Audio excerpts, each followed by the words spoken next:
Bonsoir, le premier reportage que nous vous proposons ce soir s'adresse aux adultes. Il n'est pas du tout adapté au jeune public.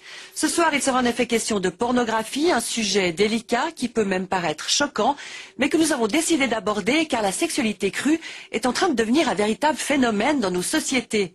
Le changement, bien sûr, c'est Internet. Désormais, le porno est quasiment libre service sur la toile, à un petit clic du consommateur.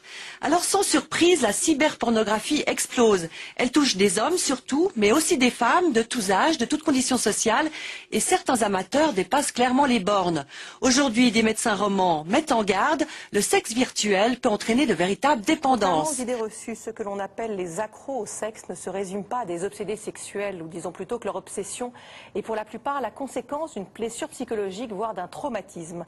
Leurs comportements répétitifs, leurs obsessions sont aujourd'hui reconnus comme l'expression d'une addiction, donc d'une pathologie. Pour en comprendre les mécanismes, Éric Perruchon a demandé au docteur Matisiak, qui est spécialiste des maladies addictives, de visionner et de commenter le témoignage de personnes dépendantes qui avaient accepté, à visage caché bien sûr, de lui raconter leur parcours difficile. Nous remercions toutes ces personnes et on commence avec le témoignage de Benoît.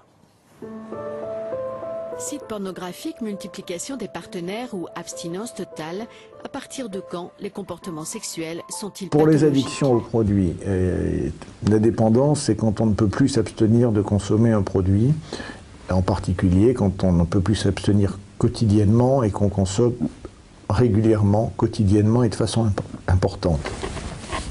Et qu'on a des ennuis. Mais souvent, les ennuis peuvent venir plus tardivement, par exemple pour le tabac. La dépendance vient bien avant les complications.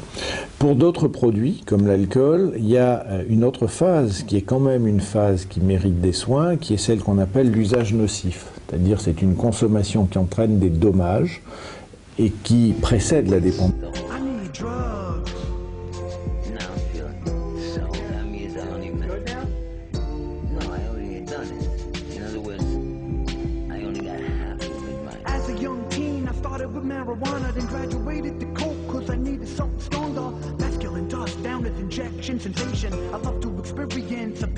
La dépendance à la cigarette, elle peut être plus psychologique chez certains et plus physique chez d'autres.